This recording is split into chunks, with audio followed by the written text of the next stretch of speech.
4. That goes up here. I don't know. I'm in there. Into the rats. Drain gain for 10. So now let's do this. Let's just do all these triggers here, and we're just going to gain a lot of life. Hello, everyone, and welcome back. Today, we are showing off one of the decks that I kind of have my highest win rate over a long span of games with, outside of just mono black, where I think I was 18-4 with. This deck, I have a little bit more losses, and my percentage is slightly worse, but it is a win rate of 73% currently right now, but that is with a record of 33-12 on this type of deck. So we have quite the good success with it. And the main thing that I have taken away from this, our win rate, which I did not know this until just now, against mono red is 9-1. And our win rate against mono black is 7-2. So some of the most popular decks in the format, we have a massive win rate over, going 16-3 in total against those decks. Blue-white being kind of our hardest matchup. So with that said, this is the deck I've been playing, and it's Raise the Pass. It all revolves around this. All of our creatures reside underneath this capability, and that is return all creature cards with mana value 2 or less from the graveyard to the battlefield. So that is our Sanctifier and our Pilgrim, which are in here to gain life on creature ETB, which is kind of part of the combo. And then we have Freebooter as our value card. Whenever this card dies, we make that treasure token.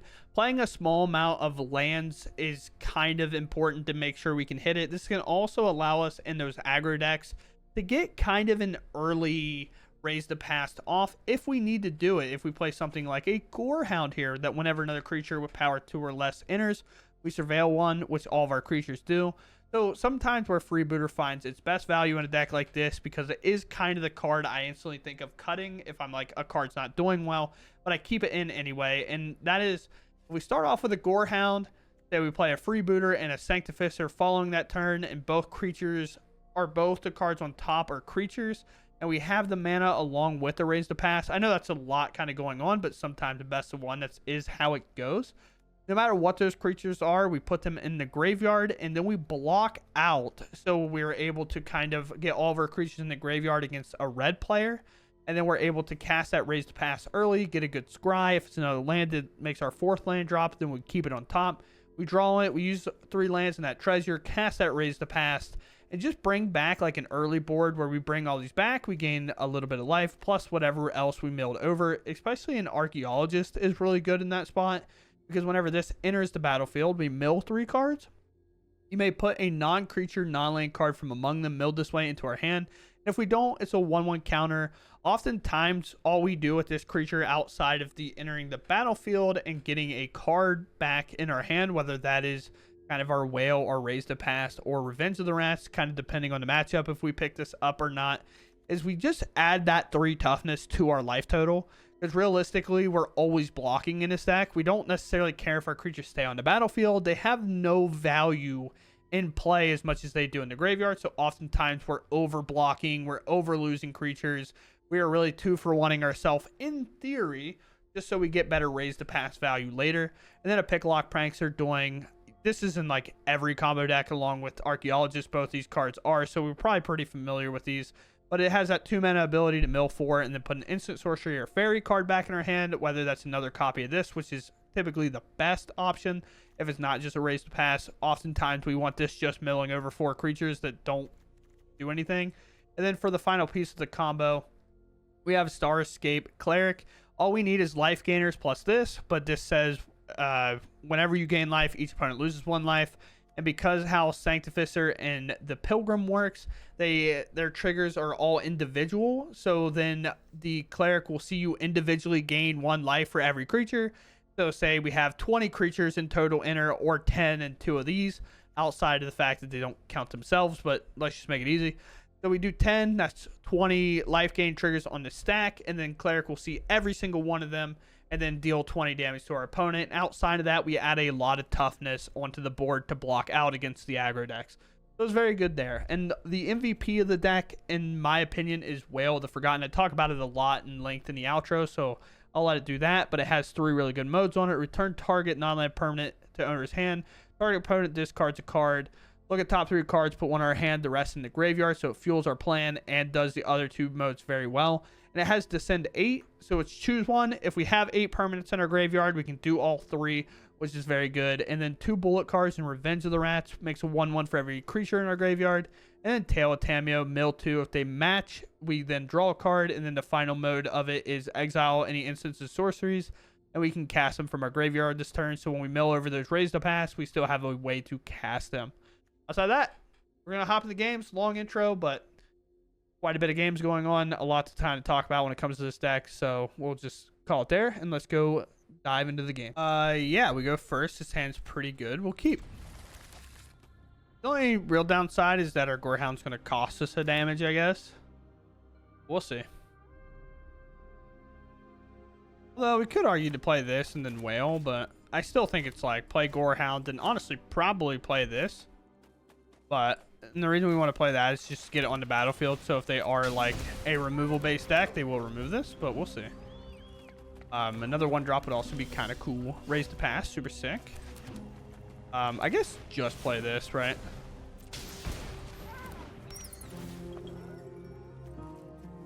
Graveyard. Even though we could have technically kept that, because it would allow us to look at 2 more cards. So arguably, we could have just kept it. Because if we play a white land, we play a Sanctificer, then we play Sanctificer. Let's do this and look at 3.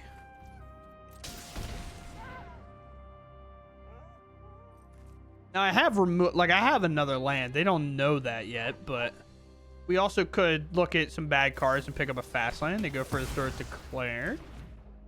Sure. I guess we just take the land. We play this, and now a duress doesn't stop us. And we attack. They need 2 hand disruption spells. Hopeless Nightmare. Okay, maybe they have it. This will be awful if they do. Oh, it's Amaze My Tomb. Oh, sweet. All right, we are fine.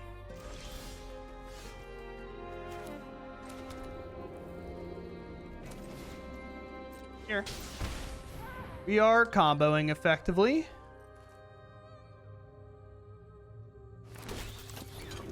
This is going to be gain a ton. I think it's going to be a little short. I don't think these are all life gain triggers, right? Yes, there's some Gorehound triggers there, so it's going to be a little short still. Oh, cool. Nope. No, I don't think we can keep that for now. No. No. No. There's 2. Now the thing is, if we just play a creature now, they do lose the game. Which is kind of crazy that 3 of these together wasn't enough. Well, I guess this didn't enter the battlefield this turn. So it was what? 1, 2, 3, 4, 5, 6, 7. Yeah, so it wasn't actually that many times like 2. Which is okay.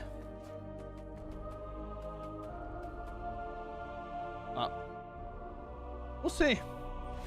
Yeah, I was gonna say, like, they have to remove everything. Apparently they missed the land, but Hopeless Nightmare into Hopeless Nightmare again would have done it, or like Hopeless Nightmare into a Bandage Talent could have done it, because we can't discard the land. Because if you discard the land, you have to discard them both. So it's like, cool, we win and we'll move on. Opponent goes first. They take a mulligan. We have freebooters. We're on the draw, so I will try to keep this and just hope to find a blue. So we have good blocks here. That's a second mulligan from our opponent. We have some decent blocks here if they are aggro, because it does give us our blue mana that we need to operate. And it does seem that they will be aggro. Oh, well, we find a blue regardless, so that's pretty sweet. We throw a freebooter in front of this. We'll block, and then we can Wail if we want, or do a Picklock Prankster, which is probably where we'll be.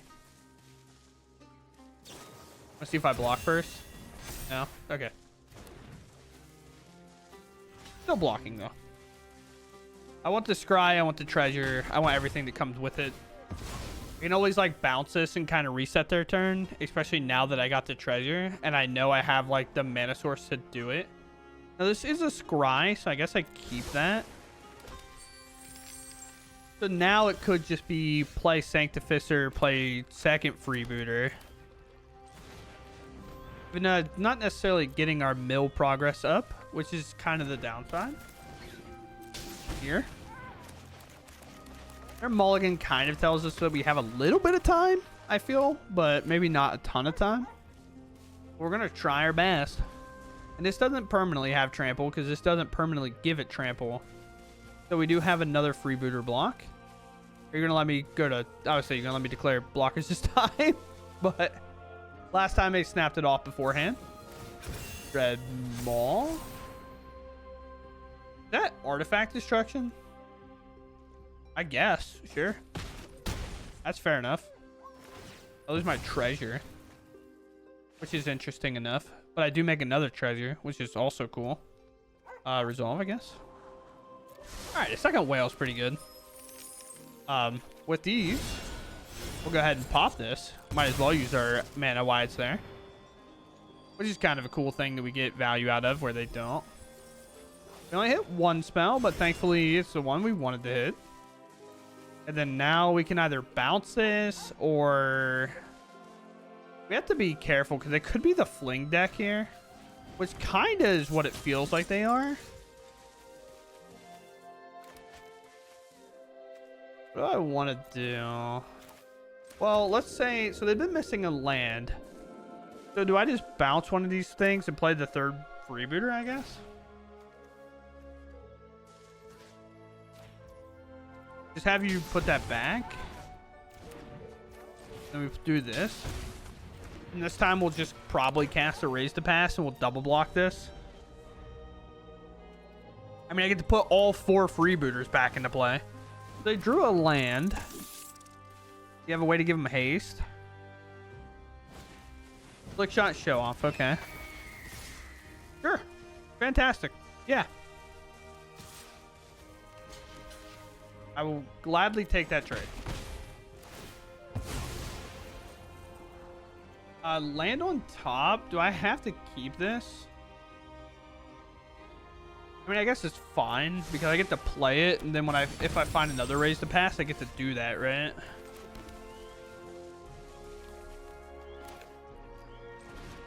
Raise to Pass. I only gain 4 life here, but you know it's a little bit of life. I'll take it. I have 4 blocks on this Heartfire hero. This last card, another slick shot, maybe. Okay. Oh, you just done playing? All right, cool, I guess. My opponent goes first. And our hand's okay. Actually, our hand's really good. I don't know why I said okay. We have Sanctificer, Archaeologist. We just hope to draw like lands in between all these steps. Right? Like we hope that our first draw is a land, and then we hope that we draw another land post that turn, and we just mill over like value. If not, we use Wail to maybe find a land. Oh, fun. Mr. Fun at Parties is back. I love Boros. My favorite deck to play against. It's almost like it's here every time. Oh, it's burn even?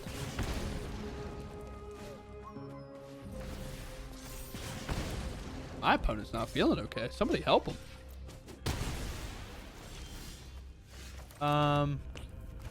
This one, I guess. We missed the land, but we did mill over 2 non-lands and a land. So it's looking up in order for us to find one. Yeah. Now, the only downside of like Swift Spear is the fact it does have haste. No matter how many times we kind of block or bounce it, it doesn't really do anything. They can just replay it. Now, if we get to the point that we can like bounce it and make them discard, then we're good. Oh, nice. Fine, dude. Now we just go and guarantee the other land, I think, here. Take 1 damage. We had to play this, so we prefer an untapped source here. Okay. Sure. Okay. With that said, I guess I just want the Gorehound. I'll play the Sanctificer. No, 1 card, 2 cards, maybe. Like, I think the only way I lose is a Monstrous Rage Double Strike here. Well, or that. Well, I don't lose to this, but I'm just taking 4 here. Alright, we find the last land we need. So now it's all about putting bodies in the way, right? So it's this. Arena, you test me every day. If we would have done it that way, we wouldn't have been able to play the Picklock Prankster.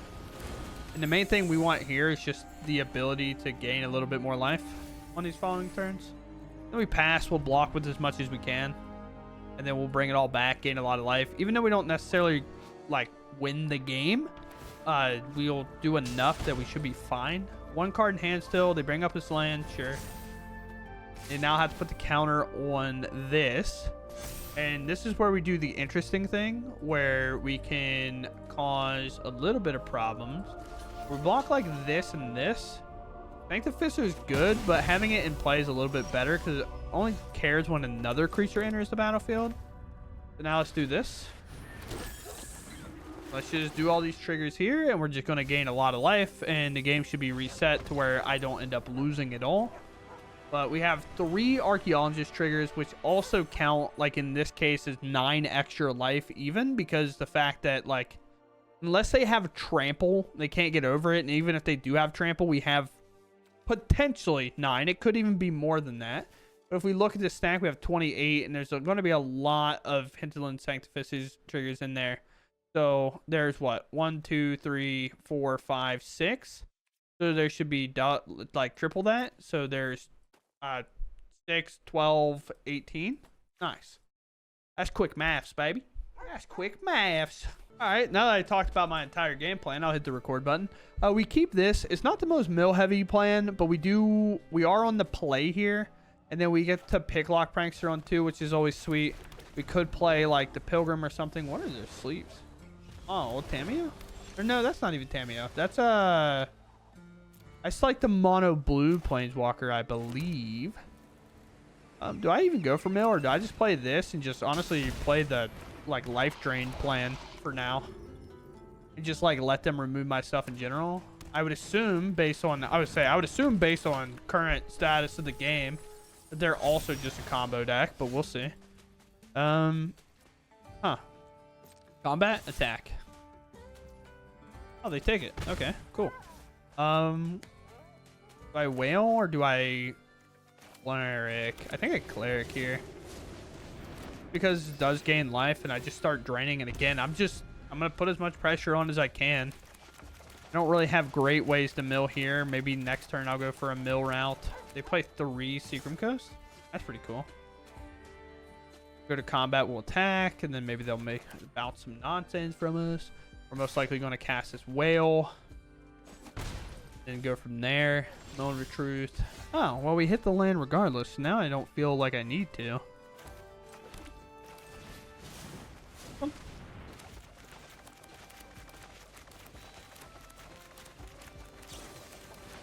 Sure. They counter a spell. They're like, wait a minute, that's a lot of pressure. I'm like, fair enough, you know. Pretty good. It was pretty good. We only have 1 blue mana, so we're a little bit bottlenecked on it. So we'll probably have to be a Wail first, look at 3, and then go for it. I don't think they put an Omniscience in there yet. No, they have not. We don't really have a way to interact with them. Oh, they just play a creature. Our opponent's scared. Sick. I wasn't putting that in my bingo book. Let's do this. Well, we have a Raise the Past and the lands to kind of maybe go with it. We don't get the blue mana for this because of the way we end up playing that turn. Let's do this. Do I attack here? I think the answer is yes. I know it seems like a weird attack, but they're clearly going to block the Cleric. And the way the turns have played out is hopefully they maybe try to go for like maximum put cards in graveyard kind of thing, and then we can bring back both and win that way. Because I don't think they have a 1-mana spell that can put a card in the graveyard, but they could have a counter spell of some sort, which most likely they do. Which means we just gotta do this like the hard way, kind of. Huh. Could surveil. They could bounce. They could do a lot of things. I just cast a raise to pass. I mean, that's 9 times out of 10 just getting hard countered. Do this again.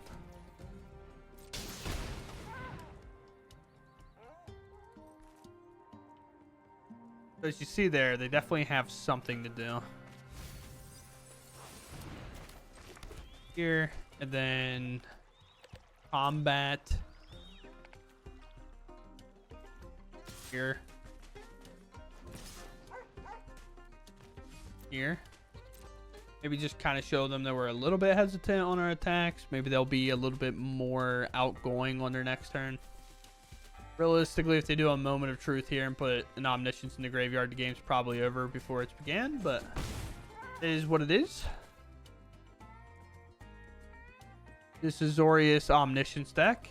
Just like the ultimate and being able to go super low and then not care too much. So hopefully there's nothing here. I'm surprised they didn't go for 1 mana, but I think that tells us they have Confounding Riddle and they're willing to hold it up more, but this was still 1 mana, right? Or they wanted to wait till end step. Both in the graveyard, both lands, so we're still good here. And then on their end step, we'll go for the Picklock Prankster. Maybe they'll use that counter spell.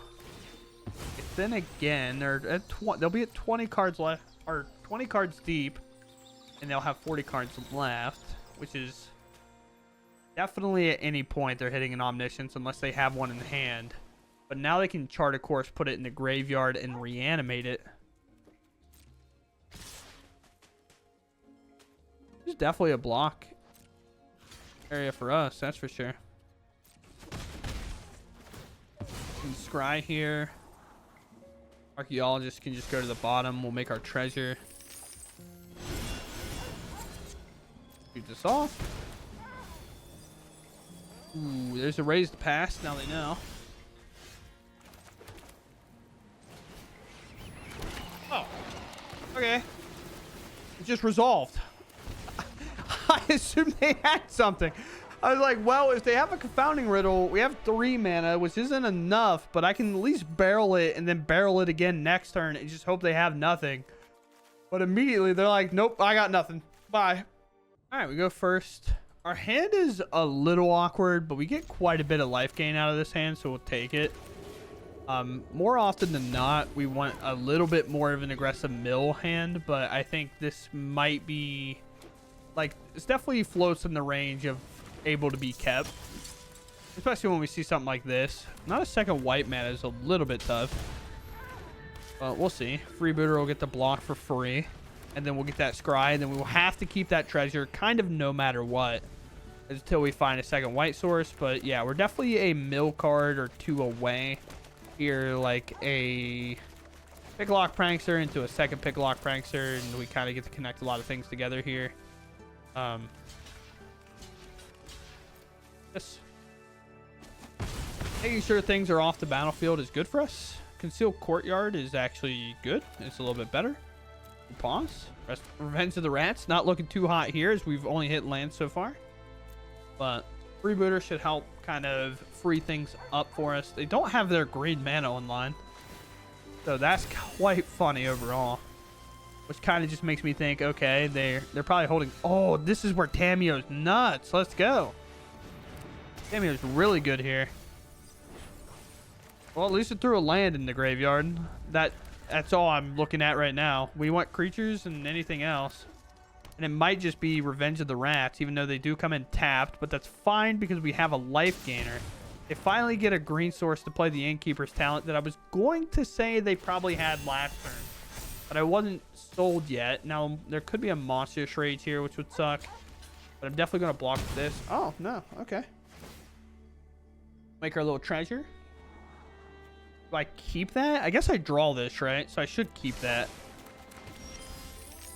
Then this triggers. Hopefully this connects well. Well, it didn't. We still got rid of a land, though. Now, this treasure doesn't have to remain, I guess. In this case, it doesn't. And I think I should just go for max life gain here. Especially with another freebooter block. We'll do this. Revenge of the Rats. We'll put 3 creatures into play. We'll gain 3. Then we can always play this again. No attacks. Never know when we're going to have to use that as a resource. Get to use Seek the Beast because it's only red. And finally, they get to turn these on. They get to use this mountain. As frustrating as 2 lands is probably to hit, I think they're probably more happy that this is unlocked. And now they can double do the Innkeeper's talent, which will make this go up massively. We don't really have a way to beat it straight up. We just have to keep kind of chump blocking until they give it trample. And this opponent plays the Questing Druid. I had a game the other day where my opponent didn't play the Questing Druid, and it like salted me off. Like, I was upset about it. And the reason why is because they played like 3 red cards after, and then I removed their last creature, and it didn't end up mattering. Obliterating Bolt exiles, so that's gone like permanently, so we don't get the treasure from it, which does suck. Go down to 19. We draw another land. Is this or only lands in my deck or something? Okay. It's like, bro, there's so many lands in general, you know what I mean? Let's fire this off. Maybe because of how many lands there are, maybe we'll just find an untapped source here. And then we can play a second Revenge of the Rats and hope it's good enough, you know? Now they have to decide. Actually found another land. That's untapped. I'm going to start molding. There's 9 creatures. Go ahead. Like, I don't. To be fair, the amount of Wails that we'll get to cast this turn is pretty sick. I think we only have to choose to cast 1 at a time. So as long as we kind of like get the value going. Do play another land themselves. They play a Heartfire here. They could give it haste. They haven't provided trample quite yet, so I am just willing to block most of the time. They're probably going to activate this on it. Yeah. So I'll go to 3, 2. There's 7 damage on board. A counter goes on. It goes on there. Again, they could have trample, but we'll throw 1 and 1. We're going to use this as extra life cushion here. And we are almost halfway through our deck, and we haven't seen a raise to pass. Okay. Nice. Honestly, it almost feels like they wouldn't be dead. I'm just going to cast one of these.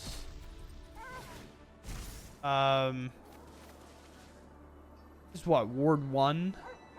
So I guess we should do their largest creature.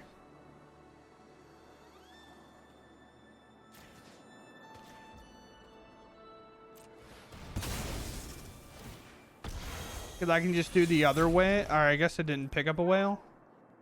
Yeah, apparently we're just not going to find the combo. I don't know. How much? We will be halfway through our deck, and we may or may not find the combo here. We'll see. Yet to find it. Okay. Now this is 10 damage, by the way. Is that where we're at? Or that goes up here. I don't know. I'm in there. Again, this is 10 damage. This is most of their life. Down to 8. I have, in theory, 23 life. And I have not seen 1 copy of Race to Past. I will turn my webcam off if I hit the Raise the Pass, and hopefully it resolves so we can see how many triggers there are on the stack. And maybe we'll break the client. Who knows? But we are in there. Ooh, double strike. Okay, and then trample and an additional counter. Interesting. The only problem is they have to be careful on attacks, because then they die on the backswing. I have 10 creatures in this, and I don't technically have to block with this. Okay. Double strike. I think we're just going to make it where we don't have to do anything. So this is how much damage? That's I was gonna say, like, if you attack with more than one creature, you lose. And the reason why is because our life total is so high that we can just tank the damage. Right? So we can just let this hit us for 10. We go to 9. And then say this hits us for 2. We go to 7. We attack out with this. They block 1. They block 2. And they get hit for 9. They have to have 3 creatures. And I think that's still lethal, right? Yeah, it's still lethal if they only keep 3. They have to keep every creature back. Yeah, I guess I was off by 1 when I was thinking about it. But yeah, halfway through our deck, did not see a raised pass. We still ended up coming away with the win. I think that kind of showed how good Revenge of the Rats was, which is sweet, I guess. But yeah, we'll move on. Man, that record button's getting harder to hit every day. We'll play Life Gainer, Freebooter, especially against Red here. And then we'll just go for the big mill plan prior that turn. I could do mill here. Nah. No.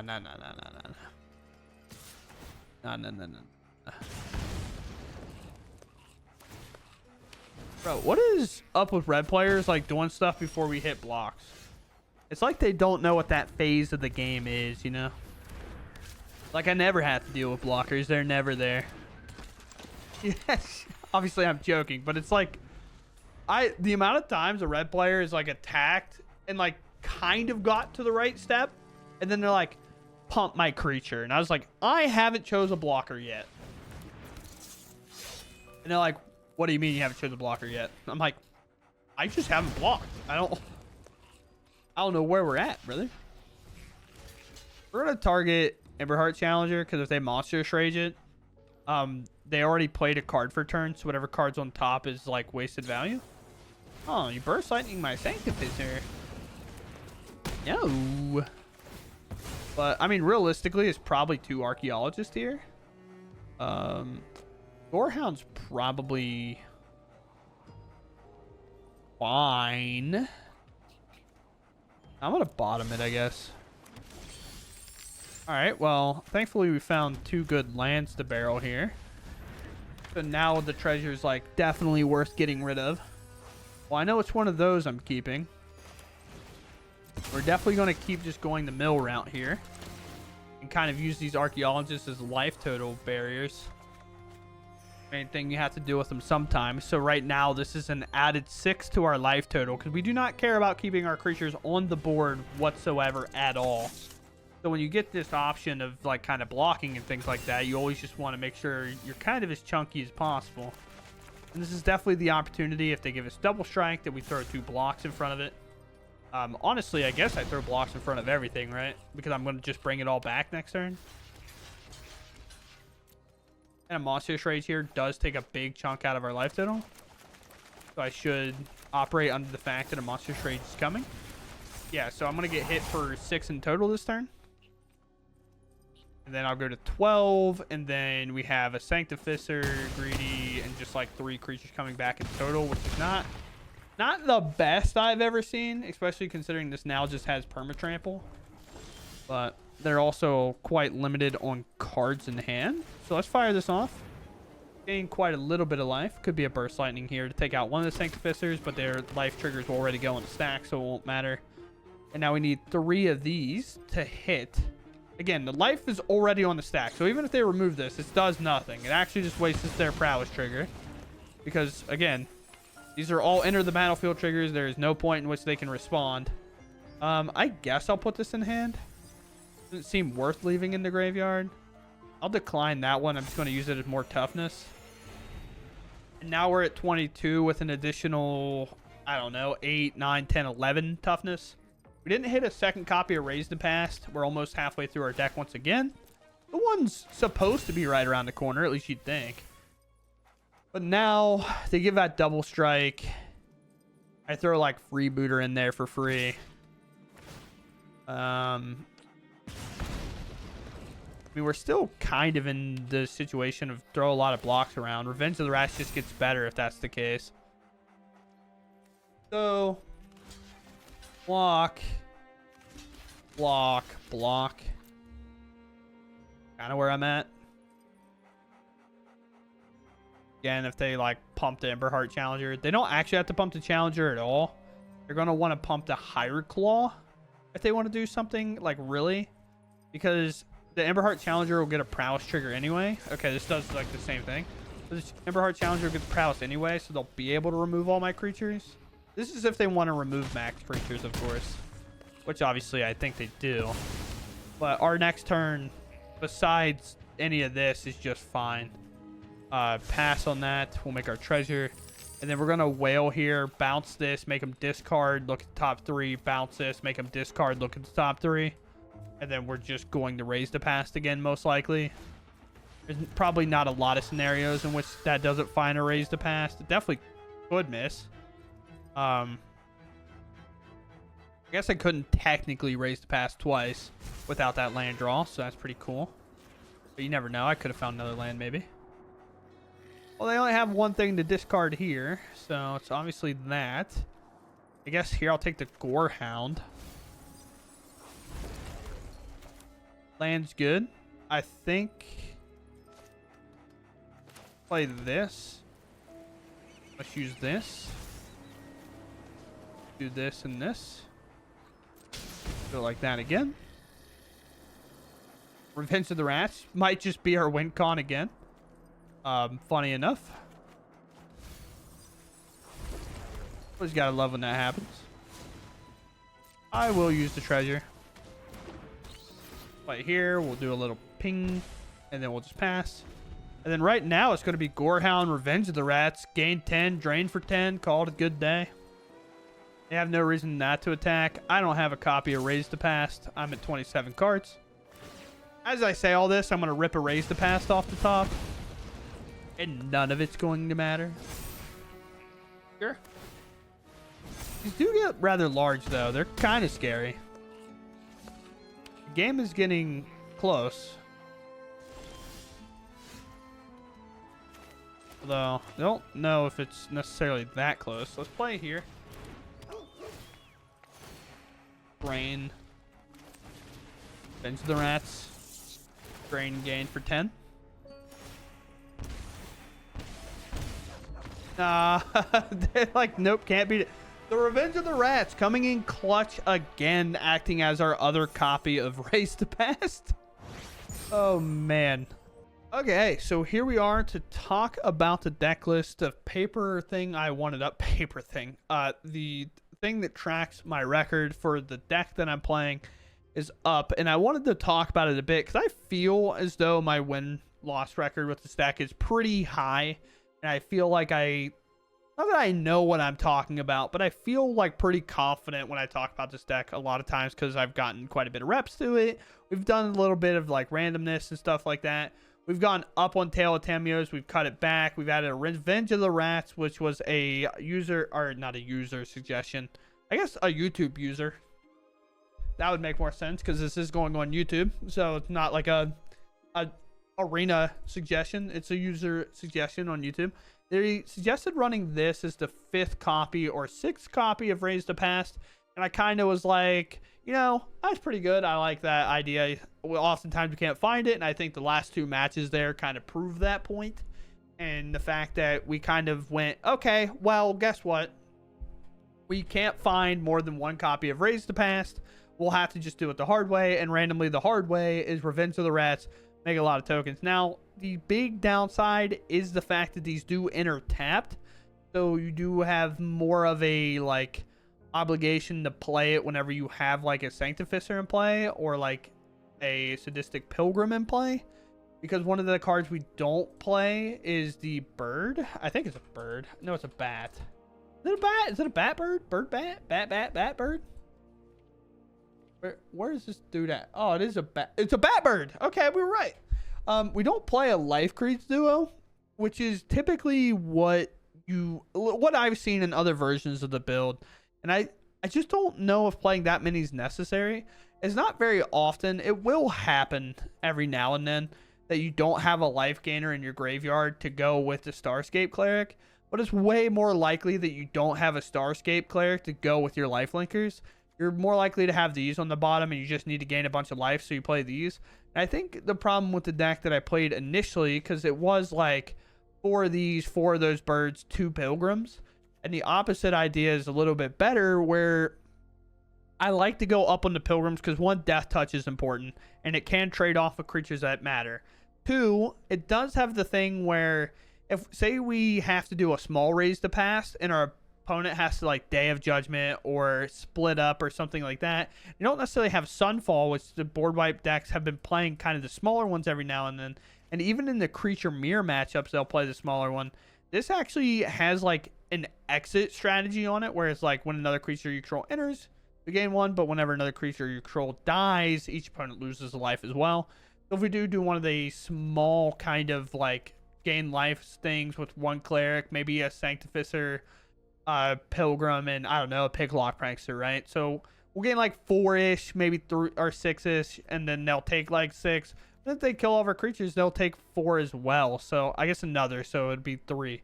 So then we get quite a bit chunked there, and then a second raise to pass is almost lethal at that point, whenever that comes around. So that's always what I like this. I do think the MVP of the deck in a lot of spots is this card. This is the card that I've enjoyed the most in this deck. Maybe it's not worked as well for other people as it has for me, but it always feels like that red matchup at the end, for example. There's probably not a better card in that situation than this one.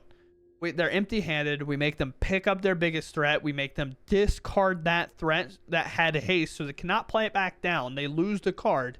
And then we look at the top 3 and we take the best selection. And then in that selection, oftentimes we're throwing more creatures into the graveyard to fuel our Revenge of the Rats or our Raise to Pass. And then we played a second one and did the same thing.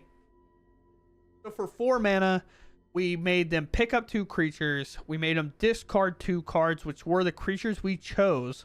And then we also looked at the top 6 of our library and picked 2 of the best cards in intervals of 3. So it's just so good, and I like it a lot. This card does suffer that it is kind of bad if you're only using the 2 mana. Like, it's 1 more expensive unsummon. It's 1 more expensive, like, discard a card. Whenever you're talking about the fact that they get to choose, there's a lot of 1 mana ways to do that, like Hopeless Nightmare, or the 1 mana, like, target player exiles a card or discards a card from hand. It's like 1 mana, it has flashback for like 5, or it might actually be exile too. But then it also, the only card that kind of fits the same plan is like Strategic Planning, which is often a 2 mana ability, but those are typically at instant speed print now, I think, where it's like, look at the 3 cards, put 1 in hand, the rest in the graveyard or in the bottom. But the graveyard part helps us out a ton. That's like what we want to do. So, with that said, I mean, Wail just feels like the best card in the deck. I think in terms of importance, if you're like looking at it, maybe you don't have all the rares. I think the main thing with this deck that I like the most, even more though, if you're looking for like a deck that I find competitive on the ladder, even if you don't want to craft like this or this, I still think you'll get like a pretty good win rate if you kind of play something that emulates this, if you want to play like an uncommon or a common. But I think this is kind of the best in-slot card for this. But Tamiyo is probably droppable overall. It's very good in what it does, but like, I only play 1 kind of for a reason, outside the fact that like it does help us not hit another enchantment, right? Because the fact if we have this, well, we're not going to hit a second one along with the creature. We're more likely to actually trigger its 1, 2, and 3 mode, where we actually mill over 2 and actually draw a card. But realistically, as long as you have kind of this shell here, which is all commons and uncommons and Raise the Past, you could probably build a pretty decent deck of this list. But outside of that, my list currently has 9 rares in this category outside of the lands, which is obviously a big portion of where all the rares and mythics come from. We have, or not mythics, I guess. We have 23 lands and 22 of them are rares. But you could play a couple more basics. I'm pretty greedy with mine because there's not a lot of demolition fields. If control is a bit more popular, we'd probably have to play like an island or a swamp just so we had like every type of basic. But I think fast lands are priority, which I just realized that Seachrome Coast is at 3. It should probably be this, now that I'm realizing that.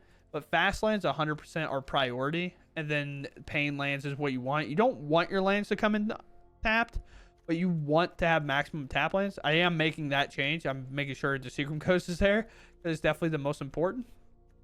But fast mana is what I would recommend the most. And then you can play like oh, I don't have these. You can try playing like other copies of Surveil lands or like the temples maybe even, because sometimes if you have too many lands, like putting a land on the bottom with the temple is not bad either. But with that said, this outro is already rather long. I didn't realize it was that long, but I definitely been playing this deck quite a bit. I am currently 33-12 with it, so I have like quite an amount of games with it, and that is a 73% win rate, which is very good and best of one. But outside of that, I hope you all enjoyed, and I'll catch you in the next one. Thanks for watching, and goodbye.